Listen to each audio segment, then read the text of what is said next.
Hello, everyone, and welcome back to another episode of the Kathy Barnette Show. Thank you so much for listening. I appreciate each and every one of you. It is a place for us to come talk about issues and in the most authentic of ways, bringing forth topics that we are interested in, and then let's talking about it. But before I get into the show today, I want to tell you guys about my book. It is truly reading like prophecy right about now. Nothing to lose, everything to gain, being Black and conservative in America. I tell you, it is literally reading like prophecy. It's my own personal journey off the Democrat plantation. I tell you a little bit about my own beginnings, how I was conceived, where I live, the culture in which I grew up in, my own voting tendencies and how that changed over time. And I talked about what was going to happen if we lost that 2020 election. I started then casting forward about what will happen in 2022 and forward. And I also talked about what it is I believe we need to do if we want to get our country back. So I want you guys to go pick up a copy of this. It is sold wherever books, or it is at wherever books are sold, Amazon, for example. So go pick up my book, Nothing to Lose, Everything to Gain, Being Black and Conservative in America. It is reading like prophecy. It would truly help you. There's a lot of historical references. It's not just, what I think, what I feel, but it is premised upon those who have come before us, because we all stand on the shoulders of giants, right? And a lot of us have been conditioned to make decisions on who we vote for, where we live, what we do, what we choose to believe based on how we feel, what I think, what my opinion is, versus going back and recognizing that although this feels very new to all of us, where we find ourselves living today in America, we're standing on the shoulders of some pretty big giants all around us throughout history. What have they said? What did they look to? What were the components of their character that made them right for that moment in which they were living in? And what can we learn from them about what we need today in order to dig ourselves out of the hole from which we find ourselves in right now? And so anyway, pick up my book. I'm going to be talking to you guys about this. Thank you so much for listening to my podcast, for all that you guys are doing. And you will see here, I have books all the time up here on my desk because I am a prolific reader, because I don't think it's just about me, myself, and I, but it is understanding where we come from, where we are, so that we can figure out where it is we're going and what we need to do. So with that, let's get into the show today, because I just finished working with Vivek in Iowa. Caucuses have come and gone in Iowa. You guys saw Vivek suspended his campaign after going through Iowa, recognizing that his time, his money, his energy is best suited somewhere else. I loved how he said, the people have spoken. No one has worked harder than Vivek. And so I know that he put in the work. Now, whether or not the strategy was the strategy we should have gone with, that's like trying to, Monday morning quarterbackers. The only benefit of doing that is to make sure we don't repeat ourselves. Let's make sure we understand what happened so that we don't go forward making those same mistakes. And I'm sure I'll talk to you guys a little bit more about strategies, understanding the difference between a caucus and a primary, and making sure you're speaking to your audience. I think that is so key, not just in the world of politics, but in any endeavor we decide to step into, is understanding your audience, who's in front of you, and making sure you're delivering a message that works for them, right? Finding your people, finding your base, finding your audience and then getting in front of them with the message that is going to move them. I think that is so important. But as one thing has ended, me being the national grassroots director with the Vivek Ramaswamy presidential campaign, and now stepping back into my life as mom, I never really relinquished that role at all. I'm so very grateful for my family, how they kind of came around what it is that I was doing. And again, it's like when I finished running for Congress, when I finished running my run for Senate, I came back home and we were actually stronger as a unit. It's funny how God works that out. It's just amazing. So I'm very grateful for that piece of it. But I was just, you're kind of thinking, 4 years ago, I was homeschooling my children in our basement, living the best version of my life, or so I thought. We had just put a swimming pool in the backyard. I'm thinking about all the parties, the summer parties I'm going to throw for the kids and their friends, all the games that we're going to be able to play, just sitting out and relaxing. This is what I thought 4 years ago, around about this time, the same time 4 years ago. And what I used to do, I've always been very active and knowing what the issues are, where our legislators are falling on on the various issues.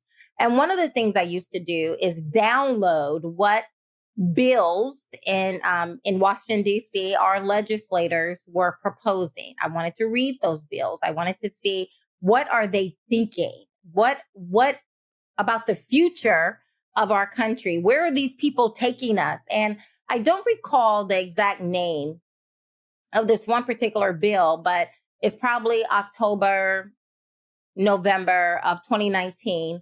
And I'm sitting on the floor. My daughter is studying geography, I think it was. And I'm sitting on the floor next to her, but I'm thumbing through the latest bill that I've downloaded. And it is actually an immigration bill, specifically a border bill that Democrats put together and put out here. And I had downloaded it.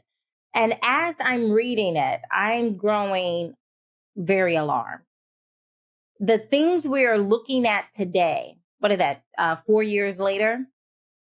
4 years ago from today, Democrats were already telling us what it is we're experiencing and living out today. And let me tell you, it's going to get worse. What we are experiencing today is exactly what I read 4 years ago. And again, I'm going to say it for emphasis. It's going to get worse. They have even more was in that bill that I read 4 years ago. But it was enough 4 years ago, sitting on the floor in our home while my daughter is studying geography. I'm reading through this bill and I'm thinking to myself, my God, we won't have a country if we allow these people to get in the majority. If we allow these people to push their way onto the rest of us. That was my thought. And I remember saying to the Lord, what can I do? What more can I do? We've taken our kids out of school. Even that wasn't something I had on my bucket list. I'm like most parents. I was looking forward to my children getting on that little yellow bus and going away for 8 hours so that I can get back to my own life, right? I had stepped out of the world of the corporate world to stay at home. That wasn't a part of the plan. But I saw that other people were spending 8 to 10 hours with my children in a daycare environment. And it dawned on me that they are actually raising my children, not me. And by the grace of God, my husband agreed. I came out of the world of corporate America, but that was only going to be for a short period of time until the kids were in first grade. And then I could go on with my life. I could pick up my life. I am woman, hear me roar, and I could go on and do great things. But then my daughter starts kindergarten and she comes home with this thick package of information. And as I'm thumbing through it, I come across a sheet of paper that was alerting us as parents that my 5-year-old had a guidance counselor. And I'm thinking to myself, why do my 5-year-old have a guidance counselor? What is this guidance counselor going to be guiding my 5-year-old daughter on? And so I sent an email to the guidance counselor. I asked her to send me her teaching objectives for that year. And she sent me a list of 35 of the most ridiculous things. In essence, this guidance counselor, and all across the state of Pennsylvania, they've been doing this for 8 years.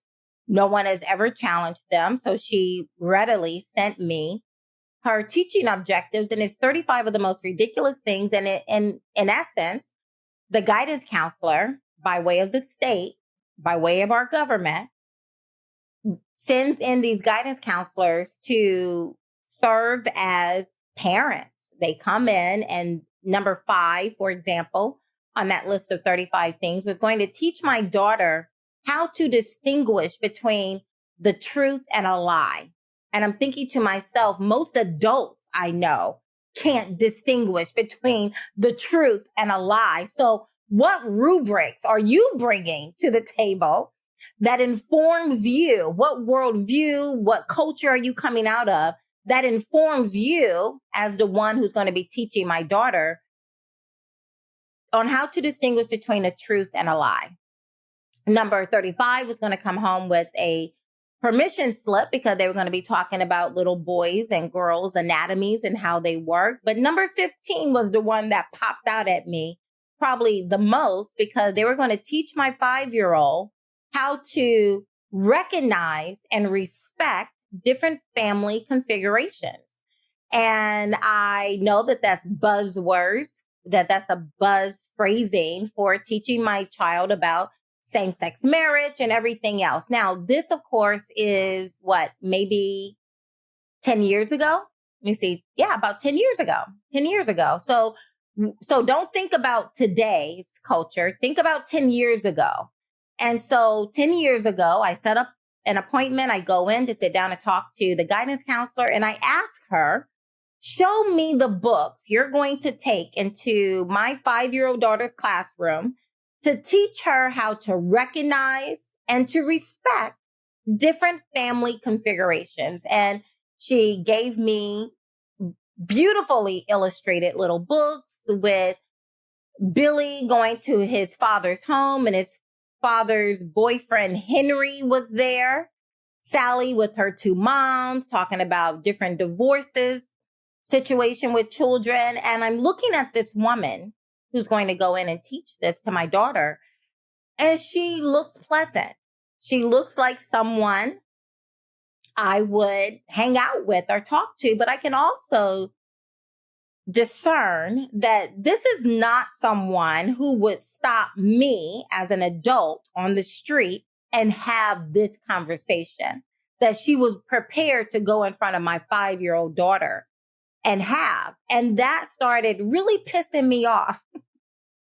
Because you see, I will walk up to complete strangers and have that kind of conversation, to speak what I'm thinking out loud, because I'm just built that way. And I'm built differently. I get it.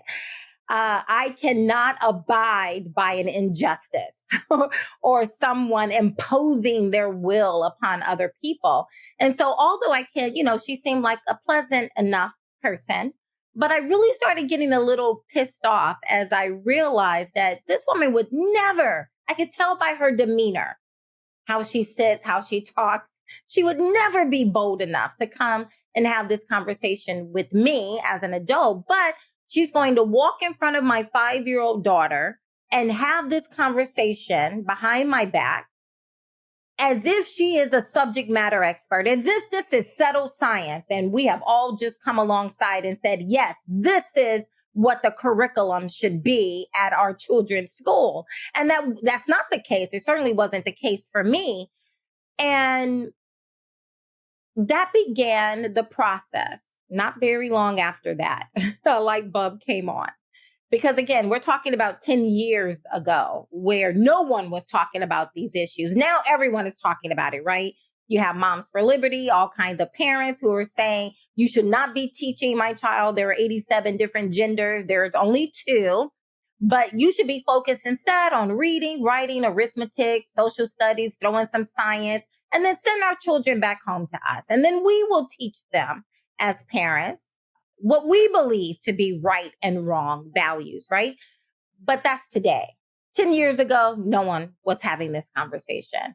And I remember thinking, now I could fight this and start the process of what we see people doing now, showing up at school board meetings, showing up at the principal's office and having these conversations with my children's teachers. Or, because back then I realized I would be the only one and everyone would be looking at me like I'm a unicorn. Or I could save that energy and just take my children out of school. And so that's what my husband and I decided to do. We took them out and I started the process of homeschooling. I was a teacher, my husband's the principal, and we had an amazing run. I enjoyed every minute of it. I lament that my babies are growing up and moving on and doing other things, but I enjoyed our time together during those years. But I thought that that was my contribution to our country, is that I was preparing the next generation for what I knew would be needed. I knew even 10 years ago that our nation is going to need people who understand the difference between right and wrong, who, one, understood that there is such a thing as right and wrong, and then to have the kind of character to stand up for right or wrong, right? Knowing the difference and then standing up and saying, no, that's right. This is wrong. I'm not doing it. And you're not going to force me to do it. That was my job. That was a part of my rubrics as I was teaching our children, is to make sure that when it's their turn to inherit this nation, that I would have done my part in making sure our country has another generation of people who are going to be willing to stand up. Because again, 10 years ago, I saw it. I spoke out about it everywhere I could. Everyone who would give me a mic and a platform, I was speaking out about it. Because many years ago, I read this quote I read the letter that John Adams wrote to his wife, Abigail, one of our founding fathers, wrote to his wife. And in this letter, he says, and I've quoted it many times, you probably heard me say it, our country, our Constitution is made only for a moral and religious people. It is wholly inadequate for any other kind of people, right? Now, the word moral, our Constitution is made only for a moral. Well, moral simply means people who know the difference between right and wrong, not what church you go to. Are you Presbyterian, Catholic, Baptist? No. Moral simply means right or wrong, knowing the difference. Our Constitution is made only for a moral and religious. Religious, why? Because that's generally how we get our concept of right and wrong, is through some kind of religious framework. And he said our Constitution is made only for that. It is wholly inadequate for any other kind. He dropped down in that letter. He says, when we become a nation who is no longer guided by a sense of right and wrong, he said, we will begin to move through our Constitution like a whale moves through a net. Don't believe me? Look at the First Amendment. We don't even have to go through all the amendments. Just look at the First Amendment. Within the First Amendment, there are 5 rights.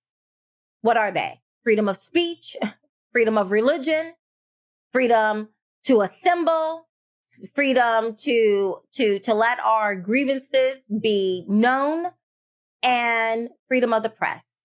We could just stop there. Freedom of speech. Go out there and write something or say something on YouTube, one of the platforms this podcast is on. They will deplatform you. You remember before Elon Musk took over Twitter, now known as X, they were banning speech. They were putting up censors, qualifying people, fact-checking people's speech. Freedom of speech, gone. Move through it like a well moved through a net. Freedom of religion. Remember that one? In 2020, during COVID, now we have moved to the point where Black Lives Matter and Antifa are rioting in the street, kicking up dust, creating mayhem all over. They were allowed to do that. But if you wanted to go to church, I remember here in Pennsylvania that our governor, Tom Wolf, said, if you go to church, I'm going to send the health department and they are going to take down license plate numbers and we're going to visit you. The government is going to visit you at your home, right? Okay, we're moving through the net. Why? We're moving through the Constitution like a well moves through a net. Why? Because our Constitution is made only for moral and religious people. It is wholly inadequate for any other kind of people. It's not about you being a good person, but do you know there is such a thing as right and wrong? And if you don't, you are part of the problem. But I just went through two of the 5 rights in the First Amendment. Let's talk about freedom to assemble, the right to assemble, the right to have our grievances heard. Do I need to talk about January 6th? Do we need to talk about that?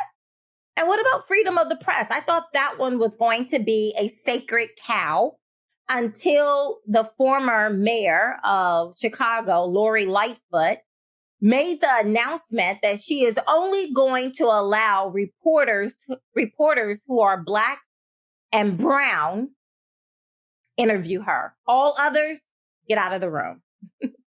If you're white, too bad. If you look white, too bad. Only Black and brown reporters are going to interview her, right? That's just the First Amendment. We don't even have to talk about the assault on the Second Amendment, the right to bear arms, right? Let's talk about the Fifth Amendment. I mean, I talk about that a little bit later, but these property rights are being infringed upon. We are moving through the Constitution like a well moves through a net, John Adams said. Why? Because the Constitution is only made for moral and religious people, people who know the difference between right and wrong, up from down, a boy and a girl. Do you know the difference? Are you willing to stand up and say, I know the difference between right and wrong. I know the difference between left and right. I know the difference between good and bad. I know the difference between a boy and a girl. And I'm willing to stand up and say it out loud. How many of you are willing to do that? If you're not willing to do it, you're the problem.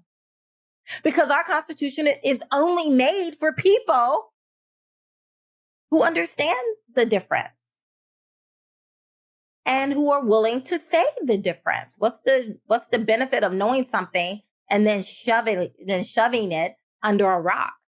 Don't put your light under a basket. That's Bible. Religious. Why is that important? Because, dear people, our nation, America, does not exist apart from the U.S. Constitution. I know. Many of you think you are so special. I used to, when I was an adjunct professor of corporate finance, I used to ask my students, I just got in the habit of asking, what makes America so special? Because I believe this is the greatest nation that has ever existed. Well, what makes her the greatest nation? Why is America the greatest nation? Why do some people believe America is the greatest nation? I know that too is something you're not supposed to say in the culture we live in today. We're supposed to say America is systemically racist and evil and we hate her, but I don't. I love this country. I spent 10 years in the military. I made a conscious decision that if I was called upon, I would lay my life down to protect this country. So I don't believe that this is a systemically racist country. But as a sidebar, our military recruitment as of last year is down 25%. Yeah. And we're hearing about wars, and rumors of wars. Depending upon who we elect in this presidential election, We may be entering into World War III real fast and in a hurry. Well, who's going to fight that war when you have a 25% deficit in our recruitment? Because I guess they didn't consider no one wants to lay their life down for a country they've been taught is systemically racist and evil and is the problem with the world today, right? Go figure. No one wants to fight for that kind of country. But I believe, and I still believe, America is the greatest nation that has ever existed. And I used to ask my students, why is America the greatest country? Why do we believe that? And they will always, like clockwork, every last one, would start off with themselves. Well, we're good and we're this and we're that. And I would say to them, no, I know your mama thinks you're the best, but that's not the reason why this is the greatest country that has ever existed. America is the greatest country that has ever existed because she was founded upon the greatest political document ever written, the U.S. Constitution. Without the U.S. Constitution, America is no different from Iran, from China, from Ukraine, from Russia, from any other country. There's nothing so much more magnanimous about you and I because we're here on this continent than any other people. No. Pull out the Declaration of Independence. Pull out the U.S. Constitution. You don't have to read the whole thing. It's not long, but just take a gander at it. Look, get the book, The Federalist Paper. I may even have it up here on my desk. No, I removed it. The Federalist Papers. Read through it to understand the ruminations and the thinking of our founding fathers, what it is they were thinking about this country, on why this is the greatest nation. But according to John Adams, and I believe it because we're watching it in real time today, our Constitution doesn't exist with these beasts of burdens we have all around us who don't know the difference between right and wrong. And without the Constitution, America no longer exists. I understood that. And one of the building blocks of our homeschooling curriculum for my husband and I with our children was to make sure they understood there is such a thing as right and wrong and to be able to stand up for it, right? So I thought, as I'm sitting on the floor with my daughter studying geography, I'm thumbing through what I had just downloaded the night before of Democrats' bill that it's an official bill that they had proposed in 2019 for their idea of border reform, which is exactly what we're living through today. I'm sitting there thinking, now, Lord, I did my part. I was doing my part. I knew that our nation would need a new group of adults who understood that there is such a thing as right and wrong and who would be willing to defend it. But now I'm reading this. And my God, we won't have a country if good people don't begin to stand up and do something, say something, right? Y'all know the quote. The only thing that is necessary for evil to prevail is for good people to do nothing. And for far too long, we are accustomed to comfort. I know I am. Right? I love the better side of life, the easy road, the easy path, right? Like I said, we just put a pool in the backyard. I was thinking about and planning these summer parties, what we're going to be able to do. When good people are more acquainted and desire comfort over freedom, evil prevails. Hello, everyone. Mike Lindell and My Pillow employees want to thank my listeners for all of your continued support.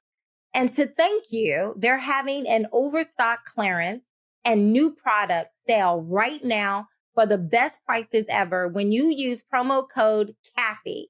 That's Kathy with a K. And you get free shipping on your entire order. Get 50% off the My Pillow 2.0. Also, you get 50% off the brand new flannel sheets that just arrived. Y'all know it's cold out there, so you will need it, and you know they won't last long. 6-pack towel sets are only $29.98, and take advantage of the free shipping on larger items such as mattresses and mattress toppers. 100% made in the USA for sale as low as $99.99. Everything is on sale, from their brand new kitchen towels that have the same technology as the bath towels that actually absorb, the dog bed. And let me tell you, the dog bed is amazing. Harriet, our chocolate lab, she sleeps on it every night. It is, not only is it beautiful, it's comfortable. I found my dog and my daughter laying on the bed all together, but you can get blankets, couch pillows, and so much more. To get it and to get the best specials ever, go to mypillow.com or call 800-988-3934 and use promo code Kathy, and you get free shipping on your entire order. So call 800-988-3934 or go to mypillow.com, use promo code Kathy with the K. Thank you so much for listening, and blessings. And I'm sitting there on the floor, and I begin to pray, Lord, what more can I do? I think I'm doing my part, but what more can I do? And it's a dangerous prayer to pray. I used to pray often, and I still do. Here I am, Lord, use me. Where do you want to send me? What do you want to do? I want to be a part of that. That's a dangerous prayer to pray because he will answer, as he did in my life. And I went from sitting on the floor, homeschooling my children, to within a couple of months, I'm declaring my candidacy for U.S. Congress. I knew nothing about the world of politics. I had never even attended a Republican committee meeting of any sort, but God brought amazing people alongside me. No one was paid in that campaign, but they worked so hard. I mean, I had a team of people, all of us just figuring it out as we went. And we had an amazing time. I had an amazing time during that race. I outperformed any other Republican in my district. It is where I live. It is right outside of Philadelphia. It is the second wealthiest county in the state of Philadelphia. It is the third most populated county in the state of Pennsylvania. And I outperformed every Republican whoever came before me, and those who have since come after me. I outperformed them, right? It was amazing. We had a great time. I even outperformed Donald Trump. He lost by more than 20 points in that election. So I outperformed Donald Trump. We had an amazing time. And that was the beginning. And then in 2022, as most of you know, I ran for U.S. Senate. I could not have ran for the U.S. Senate had I not ran for U.S. Congress. So we learned and we did an amazing job. And as you know, most of you, I was about to win that race. Now think about it.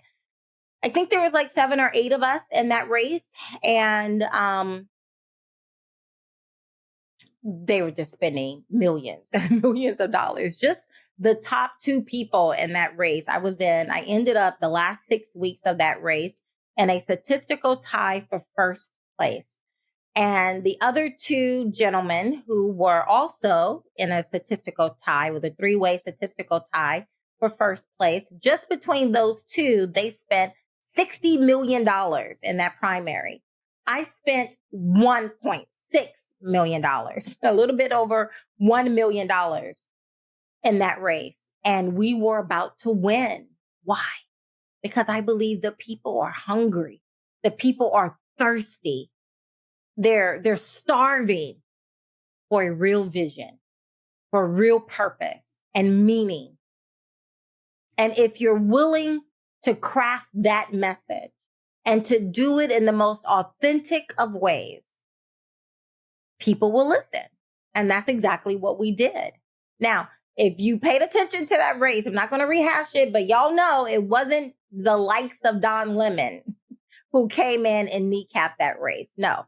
And it wasn't even what we would consider rhinos. It was those we would have considered MAGA, a part of the MAGA movement, a part of the America First movement, right? That came in, was sowing seeds that I could be a member of Black Lives Matter, that I'm marching with the Proud Boys, that, just lies, muddying the waters. You don't have to prove anything. You just have to muddy the water just enough, right? That's what they did. But I still ended up earning more than 25% of the people's vote. It's pretty amazing. Then I'm thinking, okay, well, I'm just going to sit back and come back home and keep living my life. Next thing I know, I get a phone call from Vivek Ramaswamy. There I am, now the National Grassroots Director. Wasn't easy because, of course, you're working with consultants. Vivek is amazing. He's awesome. He's a wonderful human. I mean, my God.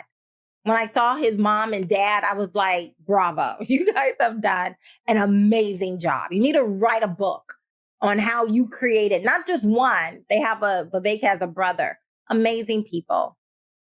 Vivek, amazing human being. His family, wonderful family. We would have been the lucky ones. I said it then. I continue to say it now. But like every political campaign, inside, behind the curtains is these political consultants. And when Vivek would say, now I used to say it in 2022 when I was running for Senate, I used to say, the Republican Party has become a party of perpetual losers. We lose everything. And I would explain to people, winning is not Republicans, not the people. I'm making distinctions.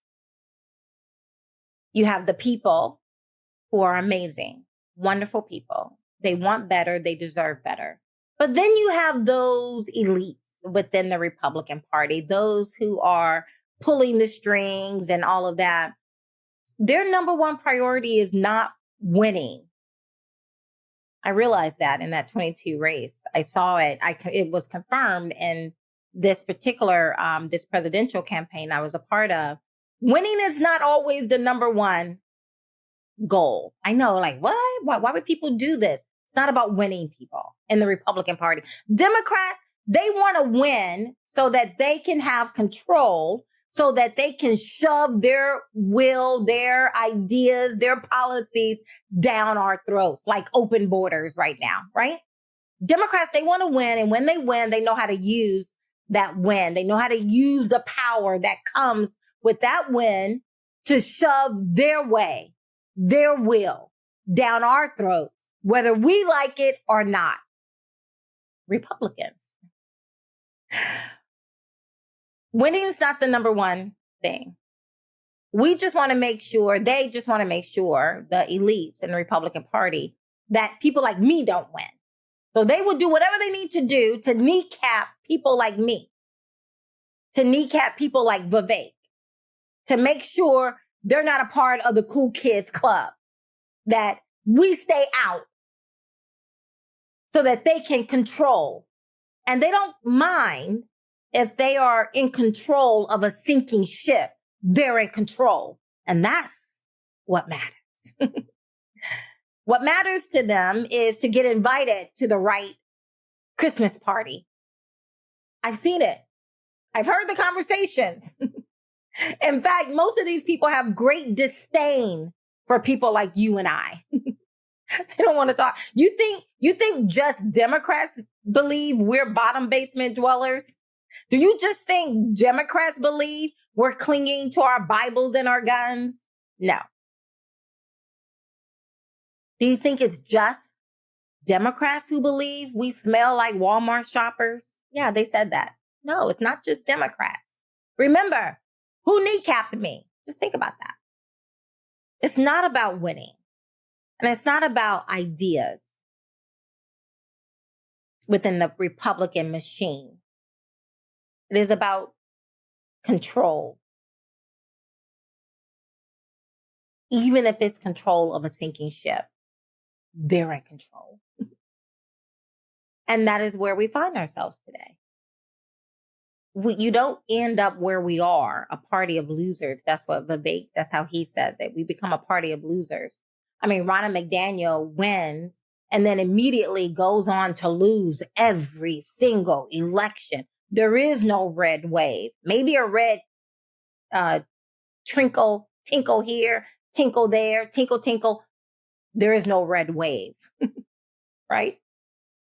A little trickling of something that looks burgundy, but there is no red wave. I don't care how you spin that. And we are the masters of spinning, right? We will spend $31 million to get 7% in the polls and applaud ourselves for that. Well, I spent $1.6 million and got 25% in the election. I think that's better math, right? But this is what we do in the Republican Party. And I love if you go back and listen to one of my previous podcasts, I love I believe his name is David Axelrod. We're like two peas in a pod. He's a Hillsdale professor, a brilliant man. And he said that we cannot abandon the Republican Party. There's a lot of people who think like me, who want to just abandon the Republican Party. We can't. We're in a two-party system, and we don't have the time to go over here and tinkle with libertarians who are really just impressed that they're libertarians. And all they want to do is talk about just how smart they are and that they're all libertarians. I love them. They're great. I think they're magnificent people, but that's just who they are. They're very impressed with being libertarians and not a part of the Republican and Democrat Party. We don't have all day to get them to want to actually win something. We're in a two-party system, Democrat or Republican. And Lord knows I would never vote Democrat again. People have lost their mind. But in the Republican Party, I don't see myself ever voting for Nikki Haley if she becomes the nomination. I think she is Hillary Clinton 2.0. There's a lot that reminds me of that. And it makes me feel nervous. The thought that this woman, so many Democrats really are coming behind her. So many bipartisan elites are coming behind her. Remember, Never Trumper, Democrats did not start Never Trumpers. It was Republicans who started that. There's a bipartisan elite. It's not Democrat, Republican. It's not blue shirts, red shirts, black, white, gay, straight, none of that. Short, tall, none of that. It is a bipartisan elite kebab, and then there's the rest of us. But in this system, we are a two-party system. And I don't believe, I'm becoming more and more assured that we should not abandon the Republican Party. Instead, I believe it is our job to sharpen the Republican Party. I believe people like Vivek Ramaswamy has done so much good for the Republican Party.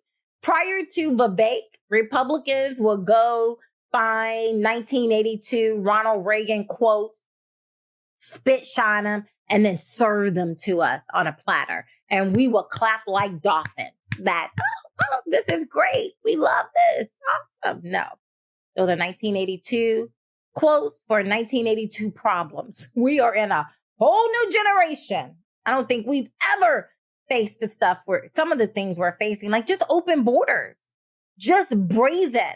I was thinking about this, just brazen in your face repudiation of our values, of our history, of our way of life, of the American people. Just brazen in your face. Look to the 2020 election. Y'all know that was stolen by a number of avenues, right? Stolen at the location itself where the votes were being counted.